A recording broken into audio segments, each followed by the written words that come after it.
E allora concludiamo con un'altra relazione molto interessante in cui si parla del CERN di Ginevra. Abbiamo qui il professor Schmeling, che è praticamente il responsabile della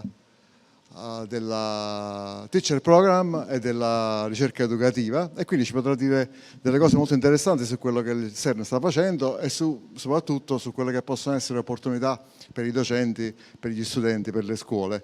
Professor Schmeling is head of teacher program and educational research at the European Organization for Nuclear Research, and in his speech he will talk about CERN activities and programs and initiatives that might be of interest for teachers and students.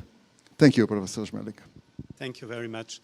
Yeah, good evening. I'm stressing you now just before dinner, and I know I'm the only one standing between you and dinner, so I'm trying to make it a bit participative for you. So I'm going to talk about CERN and CERN science, but I'm also going to talk about education and education science, what we do at CERN. I try to speak relatively slowly, but I hope you understand me. Now, what is CERN? CERN is an international and intergovernmental organization that does research, and it was founded now 68 years ago by 12 European states under the motto of Science for Peace. You have to get back into the time of the late 40s, beginning of the 50s, when nuclear research, and I'm coming into the word nuclear a bit later, was something which was deemed to be military only. And in this time, there were many scientists all around the world that said, we need to also find a civil way to research nuclear physics. And well, it turned out we don't do a lot of nuclear physics anymore nowadays, but I'm going to come to this term a bit later. CERN is a relatively big organization. It's the biggest lab for physics that you can find in the world. We have currently 23 member states. The latest one that exceeded was Romania a few years ago. We have several states that want to become member states, and we have also associate states. Now, CERN means Conseil Européen pour la Recherche Nucléaire. So it's the CERN Council in principle. It's not a lab per se, of European countries for nuclear research. Now, you see countries here like India, Pakistan. These are definitely not European countries anymore. For many of the others, we can dispute maybe. Member states of CERN can only be European countries, where European is clearly the definition of the Council of Europe. So this definition is not so well known. It's better known for those of you who like football. It's the countries that play a Euro or UEFA, or it's the ones who are in Eurovision, for example, or that are in the European Song Contest for those who are rather looking for that. All other states, for the last 11 years now, can become associate member states. Member states and associate member states give the budget of the organization, and the current CERN annual budget is about 1 billion Swiss francs. That is essentially comparable to a mid-sized university. So a university, 20,000 students, is about 1 billion normally in budget. And that's more or less about what we have. We have about 2,500 staff, about 800 fellows, more than 11,000 users, and many other people working at CERN. And all those people come and work together on different projects. And I'm going to come a bit closer into which projects in a second. There was the word user in my sentence, and users are people from all over the world who can come, not only from our member states, and do research at CERN. And you can see about 2/3 come from the member states, and if you look more closely, most of them come from Italy, in fact. Well, not most of the users, but Italy is the strongest country there. which also, of course, comes from the fact that inside Italy you have a large organization for nuclear and particle research, namely INFN. But you see also there are many users from other countries, and we have a lot of countries here, a lot of people who are named here United States of America. In the bottom left you see that, a very large number, but if you look at the title, it's where their institutes are. It's not the nationality of the people. And it turns out that depending on the project, the US has quite a lot of money to pay people, but not a lot of scientists to really perform the research. This is just to show you that CERN is really a global laboratory by now. And we are also quite proud of the diversity, as well geographical and cultural, but also gender-wise, 23% women in an international relation. Looking at a science lab is not a bad number, I would say. Now, CERN, as I said, is an international organization. That means we have a council that takes decisions with all the member states represented. And I'm not going to go into details here. I just wanted to show you that also the governance of such an organization is very international. Currently, the finance committee chairperson is Umberto Dosselli from Italy. And of course, we have in many functions there others from all countries.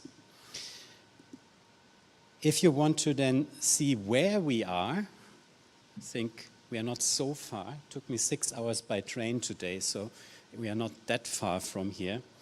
But what you can see here is the size that we have with the CERN laboratory.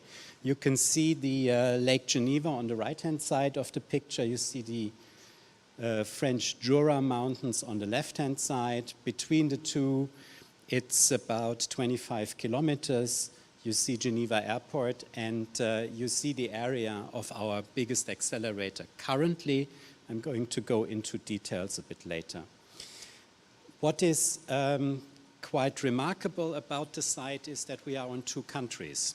So this means whenever we come to work, we have to distinguish a bit if we are in France or in Switzerland. We, not so much as international civil servants, but every company that comes needs to exactly know, are they now in Switzerland or in France? And this never was such a big problem until COVID started. And because there are different rules between France and Switzerland. And that is also one of the reasons why we don't have visitors currently, because it's just very complex. Anyway, the day-to-day organization also here, the only thing that I want you to look at is the flags. Everything here stays international. I just realized that 2/3 of our biggest sector, the research and computing sector, are currently in Italian hands, in fact.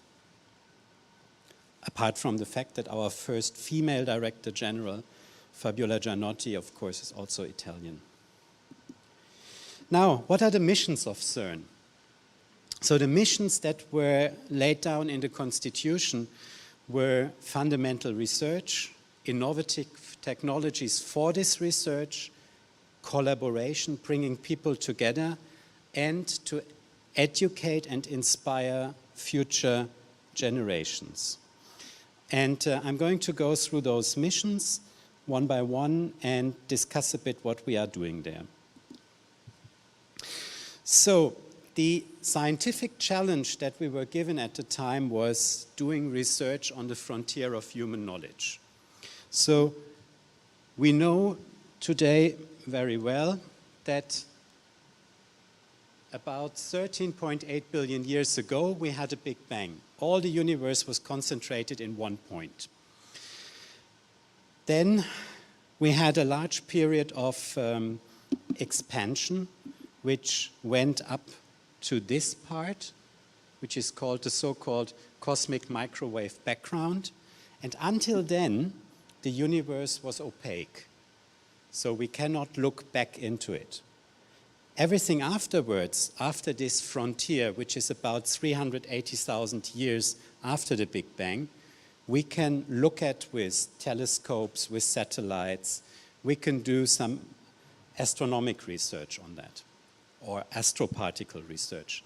But everything which is beyond this barrier, we cannot see anymore. And in order to understand what's happening there, we have to recreate the conditions that happened, that were in place just after the Big Bang. And this is one of our main lines of work. How we do that, I'm going to tell you in a second. Now, today at lunch I heard that there are physics teachers, there are chemistry teachers here. So I think I have to say something about the word elementary particle. So half of you will understand an elementary particle as an element in a table, yeah, the periodic system of elements. But that's not the original meaning of the word. The word elementary means that you cannot split a particle. And if you go down on the level of energy that we can now reproduce and to the size of particles that we can now look at, which is actually about 10 to the minus 19 meters, then you find out that all the matter around you can be built with these particles that you can see here. And if we are precise, the stable matter around us can be built with only those three particles. So you have an up quark and a down quark. Both of them you can combine to protons and neutrons. And you have the electron, which is probably the only elementary particle that is even introduced already in middle schools. And then you can see you have three families of particles. This is the stable family. Then you have a family which has the same properties. So an electron has a charge of -1. A muon is just a heavier electron. All the properties are the same. It has a higher mass. And it decays. Eventually, it will decay into an electron and some neutrinos. And if you go one further, then you find a tau, which is just another particle that is heavier but has the same properties. And one of the things we measured with one of our last accelerators with LAB was essentially the number 3 to a precision of 12 digits, which means we measured there are exactly 3 families. There cannot be any other number.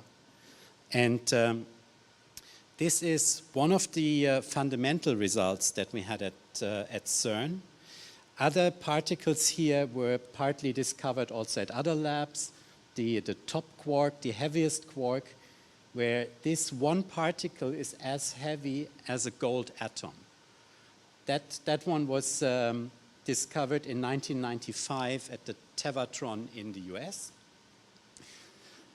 And all those other particles have all been seen, and the quark model in itself was only postulated by theorists in 1964.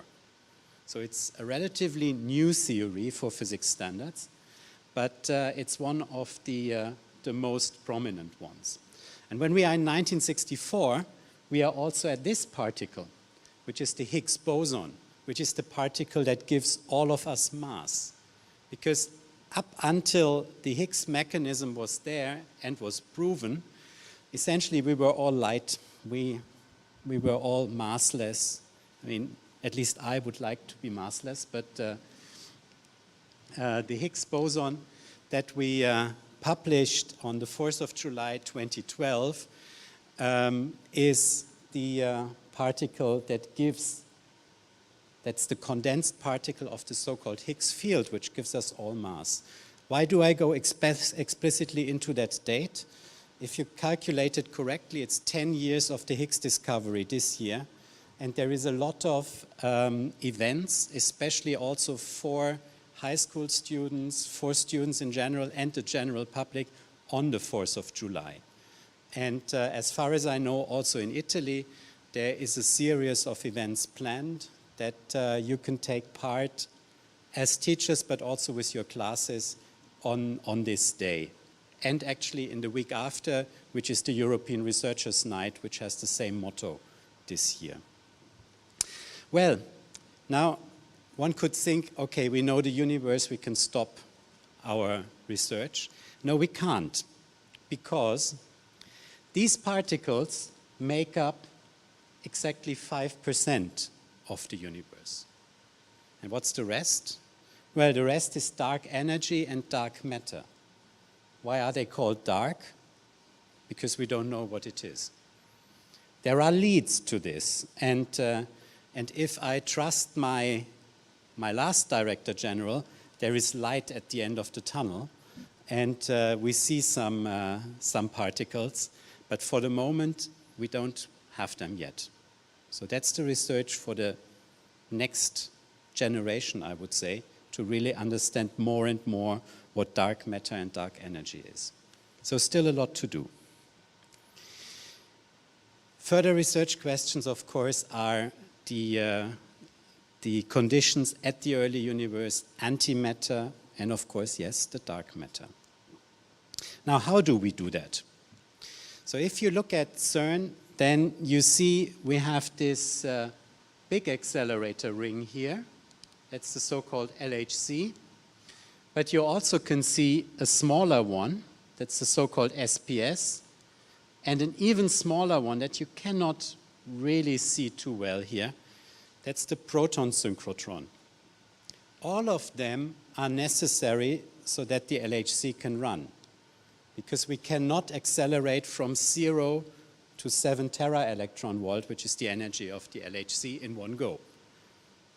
An accelerator usually gets 1 order of magnitude more, but not everything. The PS was just now refurbished. That accelerator was inaugurated in 1959 by Niels Bohr, and it's still running.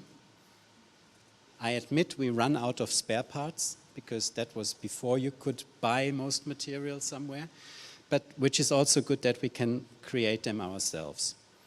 What is, on the other hand, quite interesting with accelerators is that you hear in media, usually the LHC is what CERN does currently. That's not the whole story. The LHC is this ring, and all the rest are research facilities that have, all of them have their own research program. The most well-known is probably the AD, the anti-proton decelerator. I guess most of you know the book, which was Angels and Demons in English. I have no idea how you say this in Italian. But so that's the place where we, in contrast to what Dan Brown said, he said we make anti-hydrogen at the LHC. No, we don't. At the AD, we create anti-hydrogen in an industrial scale. Industrial scale means 10 to the 4 anti-atoms per minute.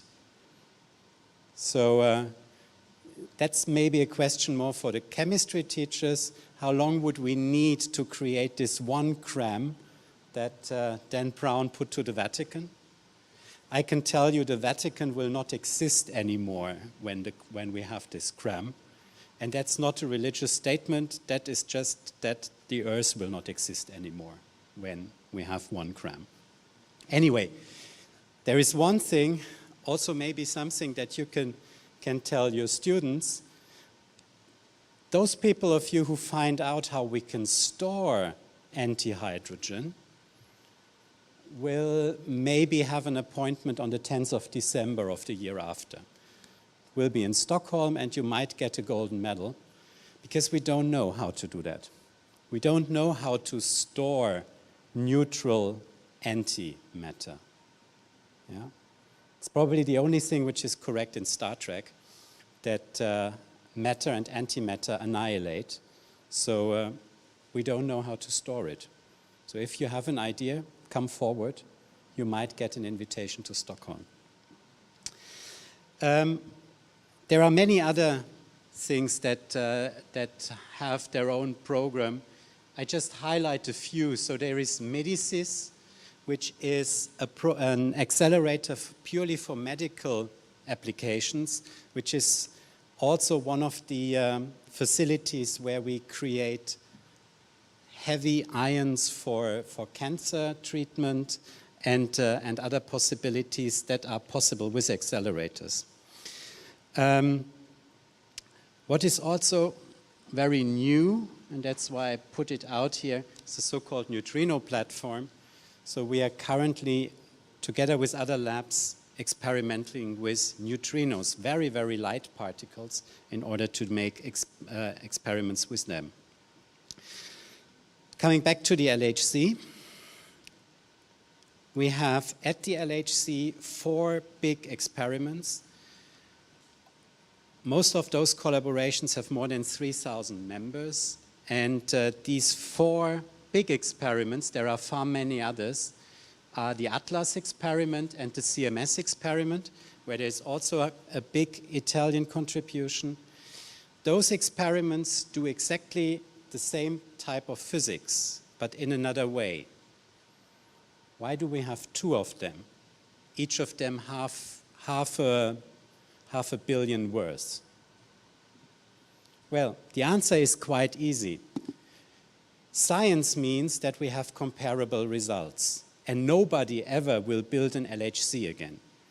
So we need to have 2 completely separated collaborations with detectors with completely, well, as far as possible, completely different technologies to measure the same thing. That was also why the Higgs was only publicized in 2012 and not already in 2010, when it was seen a bit in the data, because it took another 2 years in order to refine the data and to understand.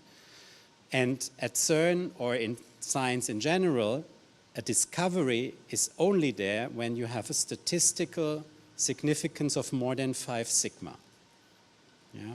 So that's why we have many experiments that do similar things. But we also have specialized experiments. For example, the LHCb experiment, which looks at one very important thing, namely because after the question why we are made of matter and not of antimatter.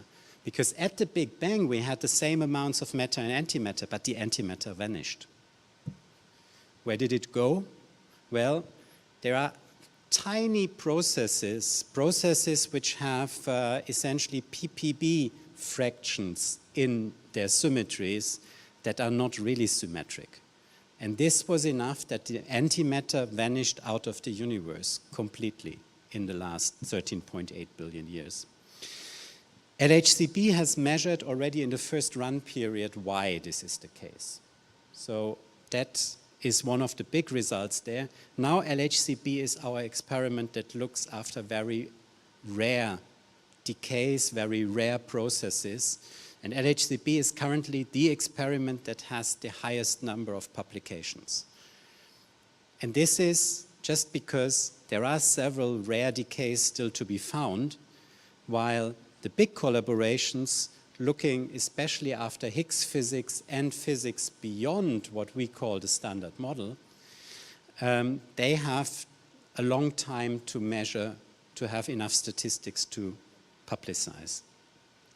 And there is one more experiment here in the top left, which is the so-called ALICE experiment. And ALICE stands for a Large Ion Collider experiment. Because in contrast to the standard work of the LHC, where we let protons collide, in ALICE we let lead cores collide. So lead cores, completely stripped lead atoms, collide in ALICE, predominantly in ALICE. The other experiments also look at those, but they cannot really look that well. And what they create is a form of matter which is called quark-gluon plasma. And that's the form of matter that existed about 3 minutes after the Big Bang. Also, a lot of interesting results in this part of our research. Yeah, that was fundamental research, but innovative technologies for research and collaboration. Collaboration, I think I've talked already about, but innovative technologies. Innovative technologies is twofold.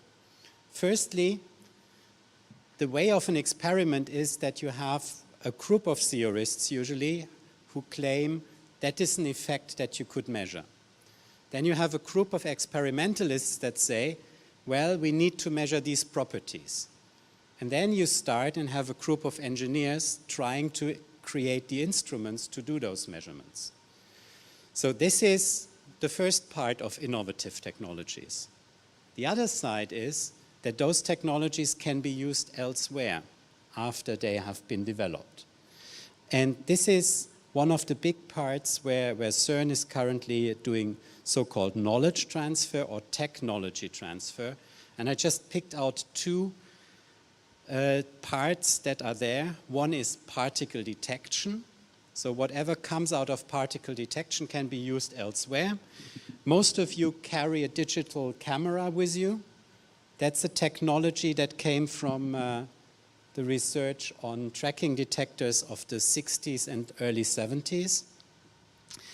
Other imaging detectors are, for example, PET scanners, so positron emission tomography. That is something that is more and more miniaturized because the detectors that we have can detect more and more low-energy photons. So currently there are detectors that can detect single photons already. And when you look at the picture on the top right, you see the brain metabolism. And it looks like a human brain, doesn't it? That's a rat. And this rat was running around for a day with the PET detector on the head. It was only 30 grams heavy. And by now having the possibility to detect single photons, also the material you have to inject into the metabolism to create those decays can be so light that in principle today you can live your whole life in a PET detector being scanned without getting radiation damage anymore. On the other side, hadron therapy. You all know about the possibility to irradiate tumors in the body with X-rays. The problem with X-rays is they essentially destroy all the tissue on the way to the tumor. On the other hand, when you take heavy particles, and the heavier the better, then you have a behavior, at least the physicists among you will know the keyword of the Bragg peak. So this means, depending on the energy of a heavy particle entering into matter, you will not deposit a lot of energy until a certain point where you will deposit around 95% of the energy. Now with the, I think it was calcium ions already, you can target a tumor better than you can fix it. Because the tumor, of course, moves with the bloodstream of the patient, and you can't stop that. So we can currently, with some of those installations, the newest one, I think, is currently in Austria, Med-Austron, you can target tumors better than a cubic millimeter anywhere in the body. Which means you can, for the first time, and that's one of the pictures there, also eradicate tumors behind the eye without damaging the brain or the eye. So that's one of the other medical applications, and that is one of the points where CERN tries to give a bit back from the fundamental research, which does not have direct impact on applications, but with the research on technology, there is quite a lot of that. I was wondering if I would skip that slide after the talk about ethics and internet before.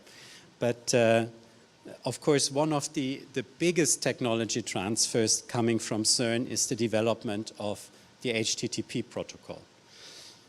Sir Tim Berners-Lee here on the photo, he came to the conclusion in 1988 that large collaborations need a way to communicate on the internet. The internet is old. It's 1968. It's a military invention. But there was no way to really publicize information easily to lots of people and to exchange information. And this is what the World Wide Web idea of Tim was. And he created this hypertext transfer protocol. We celebrated 30 years of the web in 2019. And it went public 30 years from essentially now, because in February 92, the web went public. Now, our member states always ask us, why didn't you get a patent on HTTP? Well, firstly, I don't think HTTP would be popular if you would have to pay for it. And secondly, well, the statement of our auditors is, if for every billionth click we get a tenth of a cent, we could double our budget. Now, well, that's over, we didn't do that. But there is not only technology transfer in hardware, there's also technology transfer in software, literally here, but also in software in the terms of thinking about things. Good. Now, what happens now at CERN? Now, LHCb did lots of very interesting measurements, and I'm just flashing those here. You'll all have my slides afterwards, and they are all public, so you can find lots of those results. Very interesting is that LHCb, as you can see on the right-hand side, is now in the tradition of other experiments measuring whether the standard model is correct or not. Because the standard model with those particles that I showed you and the mechanisms behind, that is well proven, but there are some small openings, and in these small openings is the new physics, dark matter, dark energy. And in order to characterize those openings, we have to find deviations from the standard model. So that's why this dotted line is always the 1. The 1 would mean this parameter is exactly where the standard model predicts it to be. And you see for many years, Baba ran until 2000 or 2001. Bell ran a few years later. And you see there, the error bars are so big that we cannot say standard model is correct or not. But with LHCb, you can see that now we are definitely far away. And if you look at the error bar there, we are further away than 3 sigma now. So yes, there is a deviation from the standard model. And this is data from today, or even, I think that was it was published 21, so it's probably data up to 19. And we will get far more data in the near future. CMS is, as I said, measuring the Higgs and the precision of the Higgs. There will be coming more in the near future. We had 3 years now of so-called long shutdown. And in this long shutdown, we upgraded the LHC so that we can go to higher energies and we can go to a bit more intensity. And in October, we had the very first pilot run after 3 years of stop, which is always quite a thrilling moment, because the LHC is already the most complex machine ever built. And the 4 detectors are more or less equally complex. So to see when switching them on that they really show something is thrilling, and we were all looking forward to that date. The antimatter factory, as I said, is also restarting, and also there a lot of things happen. We are also looking into having antimatter for tumor research currently. So we will have one experiment here where we also can treat patients at some point. That would, of course, be the most precise if you could eradicate atoms with other atoms. But again, there, we still do not know how to fixate patients for that. The neutrino platform as an outlook for things we do with others. The neutrino accelerator or the neutrino beamline will be built or is being built in the north of the US, but one of the detectors is built at CERN and prototyped at CERN. So CERN is not only a place where people come to research, CERN also contributes to other places. Computing is quite important, and I think you also got a glimpse in many ways where computing contributed also to society. Very big since about 2 years is the Quantum Technology Initiative, where CERN is one of the partners. It's also a European program, and there I can definitely tell you there's a lot also coming for schools soon. We have at least 3 institutes that are working on how to teach quantum physics in high, but also now in middle schools. So there a lot is going on, and a lot is already ready for use in the classroom, which you can also find on our web pages. Now, what happens now? So I usually would have said today, the nice time for teachers has now ended, because in the long shutdowns, of course, you can visit with classes in the caverns. Unfortunately, there was this big sea which hindered it at exactly the same time. So the visits will now, unfortunately, not have happened during this long shutdown, but physics will come back.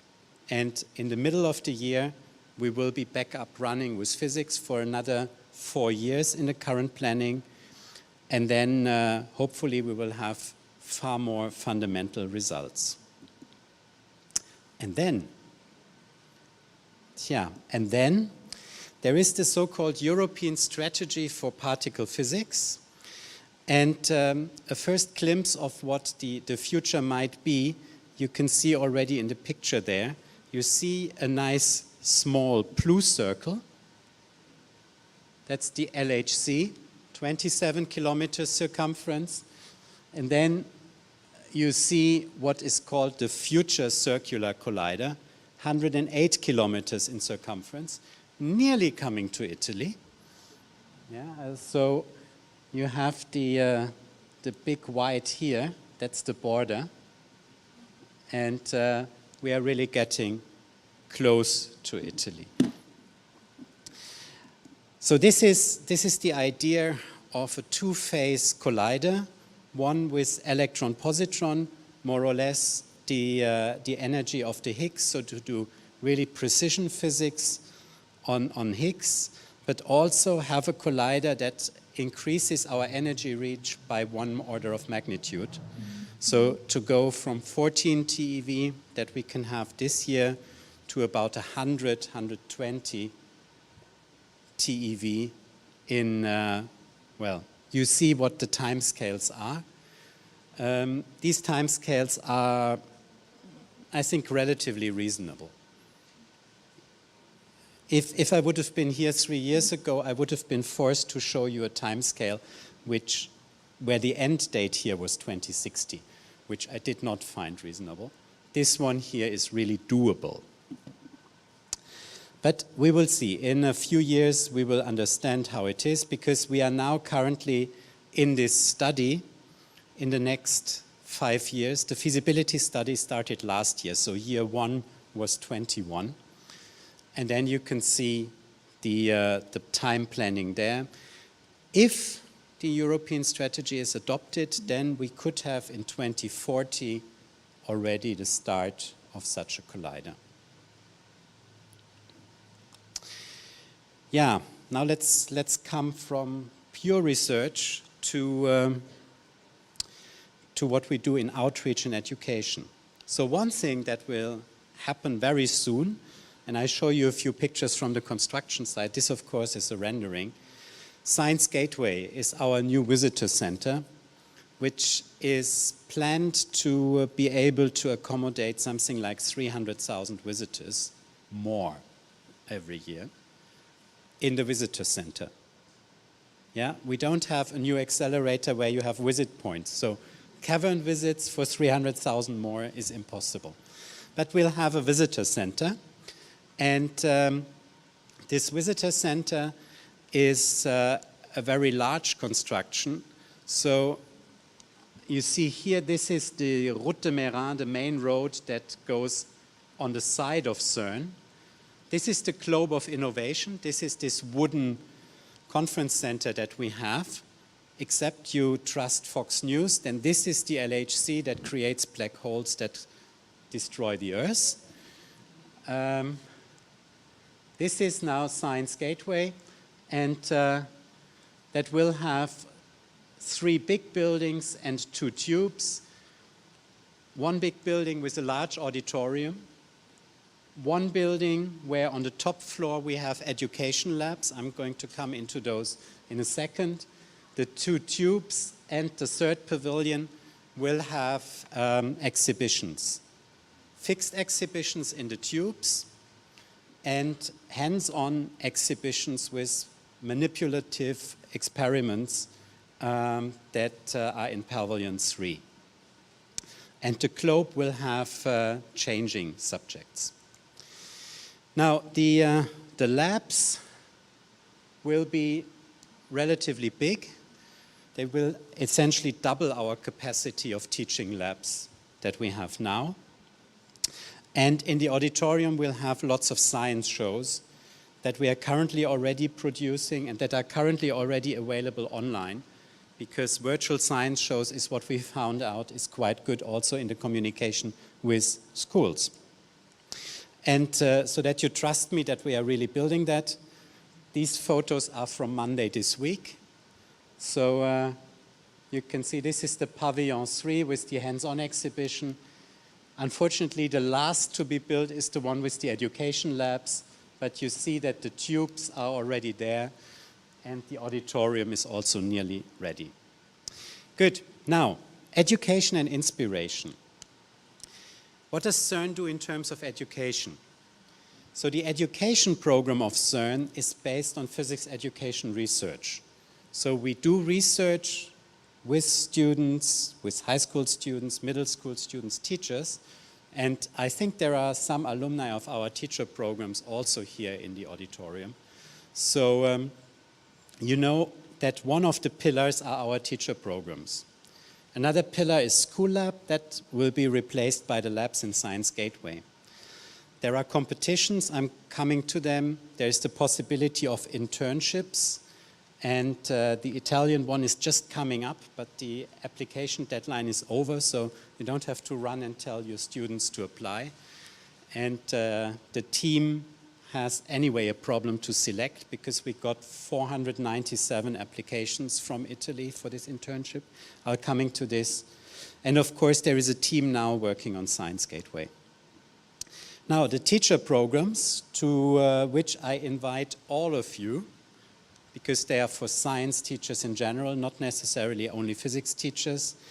We have national language programs, and for Italy, we actually have 3 per year. It's the country with nearly most of the programs. Only Germany has the same number of programs.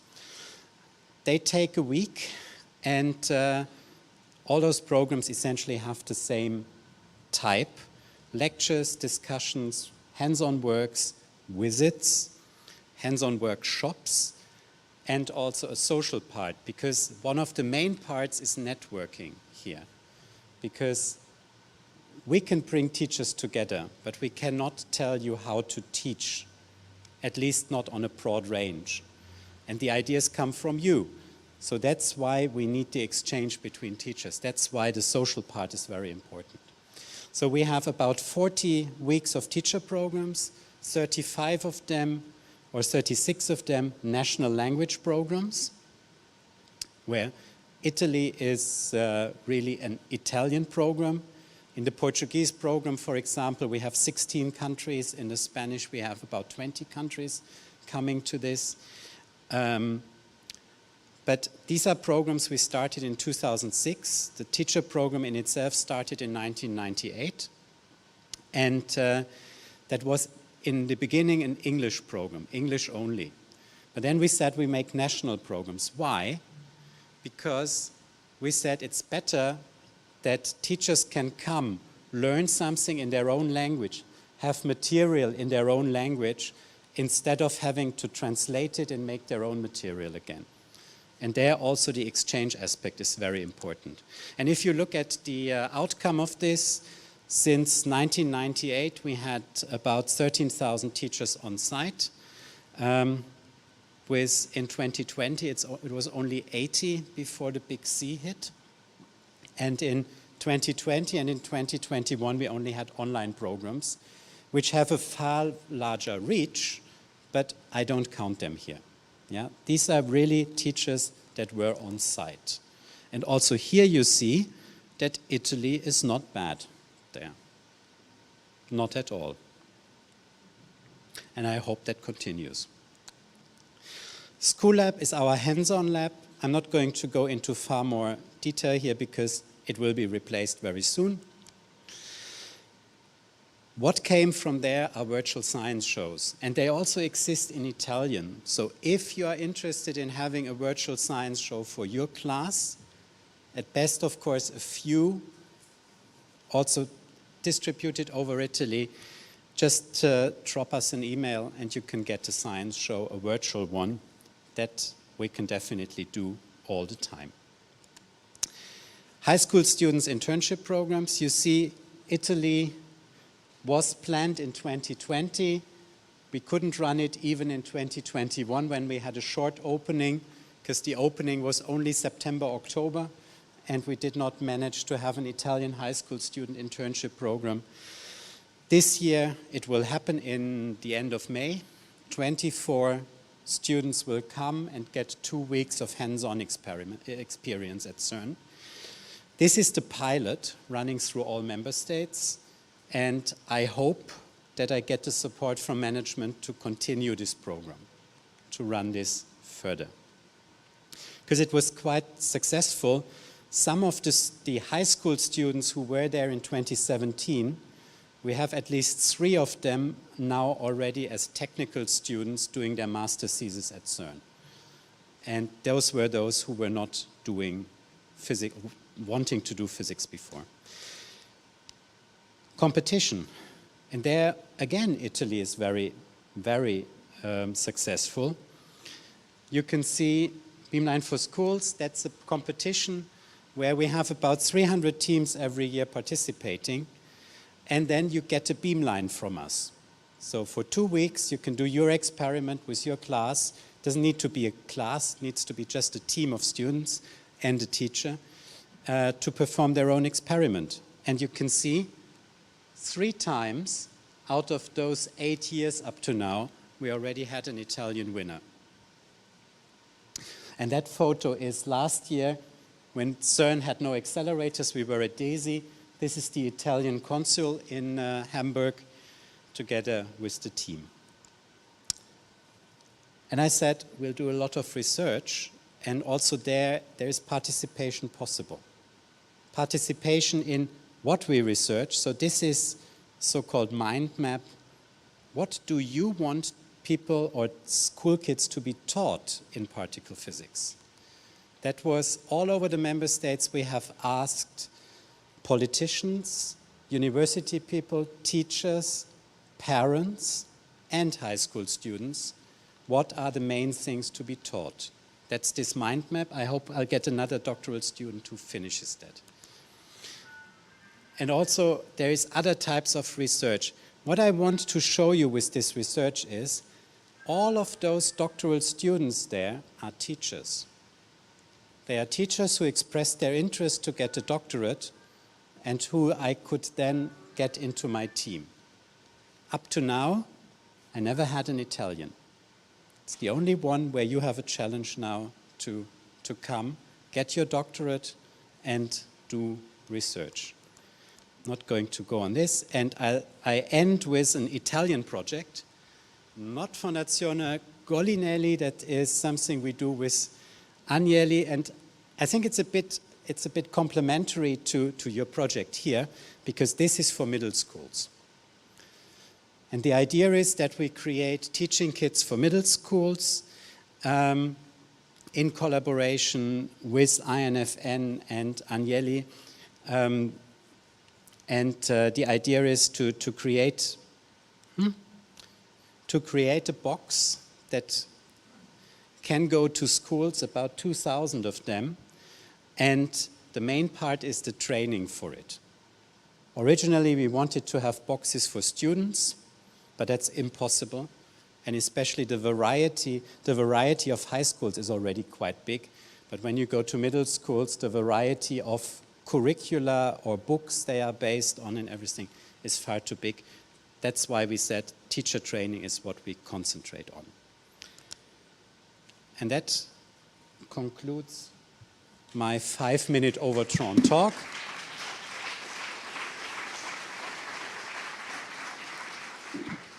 Thank you very much, Professor Schmeling.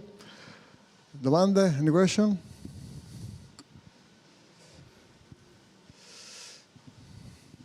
C'è una lì?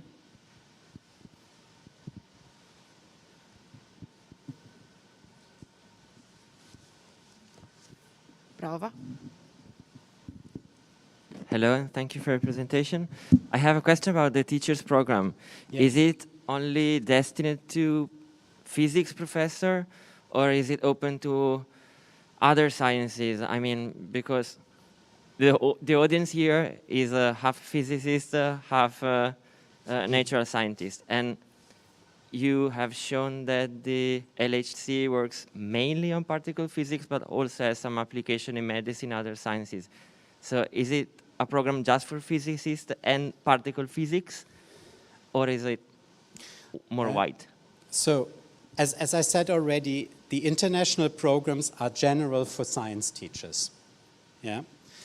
The Italian language programs, up to now, I think they select, that's a selection which is a national selection, done on physics teachers. If there is an interest from other sciences, I'll take that with me, and then our teacher program coordinators, we have always one at CERN and one in the country, they can discuss if we can do a program that maybe also is a bit more adapted to non-physicists.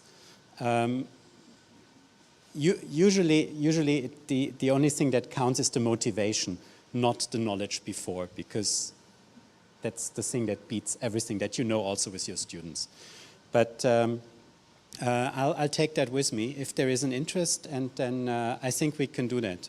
We have in the Spanish language, we have one program purely for physics teachers.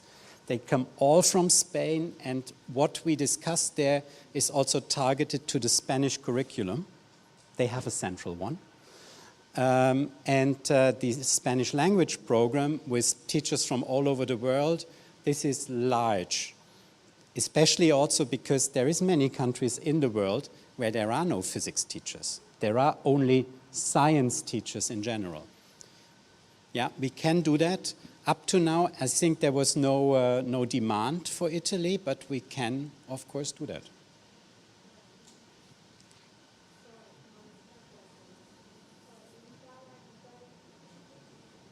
Thank you very much. Sorry, doctor. Thank you very much for your presentation. But Italian teacher program is for science teacher, a few number, but it's possible. Me go to CERN and engineering, one or two kind, and the most mathematics and physics. But science teacher, it's possible. Thank you. Okay. Sorry. Okay. Any more question? Bene, allora, thank you again, Professor Schmeling. Grazie.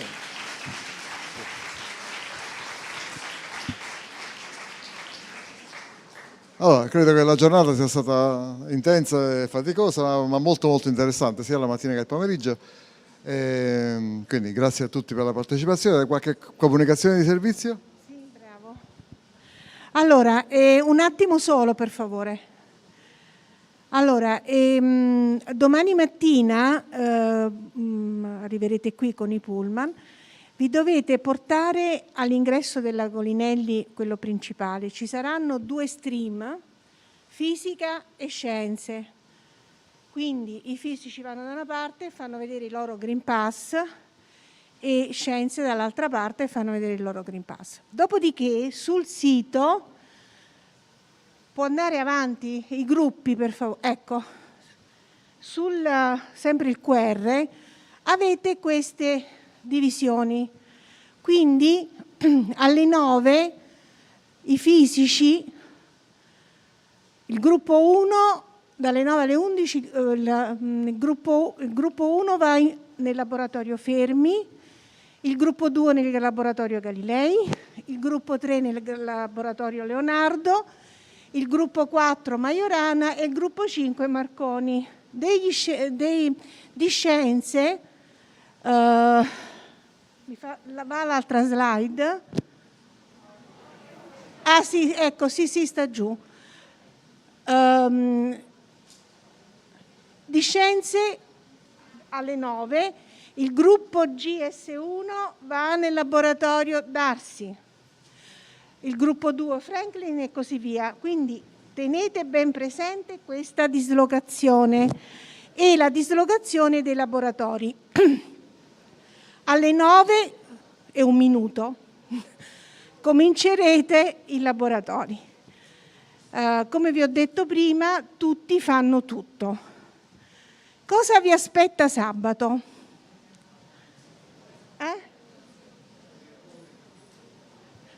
C'è un errore? Ah sì. Devo ritornare.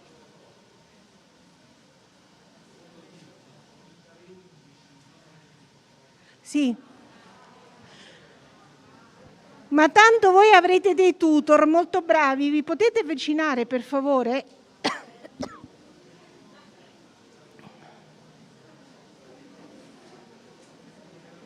Ecco, questa è la slide, giusto?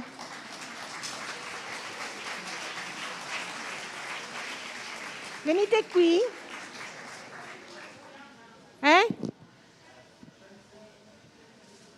I tutor di scienze? Non ci sono spariti. Eccoli, stanno arrivando. Probabilmente non sono tutti, perché stanno ancora lavorando nei laboratori. Allora, sono personale che viene da Roma 3, ma anche 2 docenti, vostri colleghi, che hanno collaborato col progetto LS-OSA da anni. Vi presentate per favore?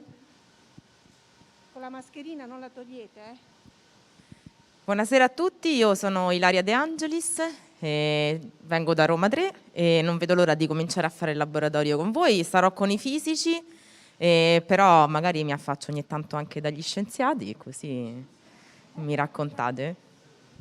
Salve a tutti, sono Adriana Postiglione, sempre da Roma 3 e mi vedrete in uno dei laboratori, quindi non vedo l'ora anche io di iniziare. Di fisica, sì. Salve a tutti, io sono Massimiliano Di Blasi, sono anch'io un fisico e ci vedremo domani mattina. Io sono Alessio, mi autosponsorizzo come il dottorando del professor Mobilio. Anch'io sono un fisico e ci vediamo al laboratorio Marconi.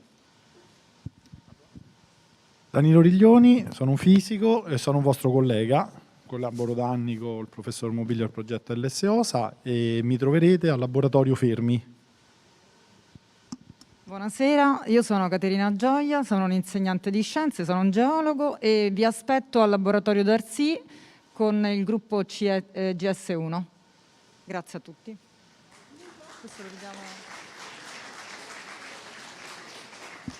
Come vi ho detto, non ci sono, ogni laboratorio ha un tutor. Quindi avete preso nota dell'errore che non è alle 11:30 ma alle 11 e quindi poi vi organizzate nei tour perché dovete fare praticamente tutti gli esperimenti. Cosa vi aspetta sabato? Sabato fino alle 11 ci sono gli ultimi laboratori, ecco ho messa la slide, e dalle 11 alle 13 vi riunirete nel vostro gruppo e sarete sottoposti a una verifica. No, sto scherzando. No, dovrete fare un lavoro, vi sarà dato un modulo che abbiamo elaborato nel comitato tecnico scientifico, dovete ideare un percorso su un esperimento a caso, cioè di quelli che avete seguito, dovete elaborare un percorso didattico di cui l'esperimento è l'inizio, il mezzo, il centrale del percorso o la fine del percorso, dopodiché divisi in 3-4 gruppi, quindi praticamente delle 15 persone o le 16 persone o le 17 persone si divideranno in 3-4 sottogruppi ed elaboreranno, secondo questa scheda che vi verrà data, elaboreranno dei percorsi. Dopodiché si deve fare la sintesi, perché nella fase poi di restituzione vedete, ci sono le sessioni parallele dalle 14 alle 15:15, cioè i fisici stanno da una parte e gli scienziati dall'altra. Bisognerà presentare la sintesi dei 3-4 lavori che avete elaborato nel gruppo, secondo un poster, quindi dovete avere la capacità di sintesi, di condivisione e di presentazione, di comunicazione dei risultati che avete ottenuti. Questo per noi è il risultato dell'aggiornamento che state facendo. Dopodiché c'è la sessione plenaria in cui tireremo le conclusioni. Tutti i vostri lavori saranno raccolti sul sito dell'LS-OSA, sarete ringraziati dei lavori che avete fatto, saranno lavori condivisi con tutto il popolo della scuola, fisici e scienziati, che gravitano attorno al progetto LS-OSA. Nella cartellina trovate la brochure del progetto. Vi volevo segnalare una cosa che stamattina mi è sfuggita. L'aggiornamento per voi può continuare con dei corsi online che tiene Roma 3 sostanzialmente, col nostro apporto, sia di fisica moderna sia di scienze. Quindi troverete questi corsi a cui vi potete iscrivere, sono completamente online, con esame finale, se uno lo vuole fare, per l'attribuzione di crediti universitari. Quindi è una cosa buona per la carriera soprattutto dei giovani che vedo qui in sala. Bene, adesso andiamo a cena. Chi non vuol venire a cena non c'è problema, non mi deve dire niente. Io spero solo che siano persone che sono di Bologna o sono venuti in macchina, perché il pullman ci porta direttamente al ristorante, quindi se qualcuno deve tornare in albergo è un problema. Prego. Sì, ecco, questa è l'altra cosa, grazie. Li metteremo sul sito dell'LS-OSA, che spero che voi frequenterete come docenti registrati, perché vi potete registrare come docente partecipanti, e chissà se non scrivete anche voi delle belle esperienze. Metteremo tutte le presentazioni, tranne Fabris e Tozzi, che purtroppo non hanno, però la registrazione di questo convegno verrà sempre messa sul sito LS-OSA. Un'ultima cosa che vi voglio dire è che anche chi per ragioni di treno o pullman o aereo, quello che è, non può seguire la fase, quella plenaria, sia la fase dei 2 gruppi, sia la fase plenaria sarà registrata e quindi sarà messa sul sito sempre dell'LS-OSA. Ok? Quindi, prego. Non la sento.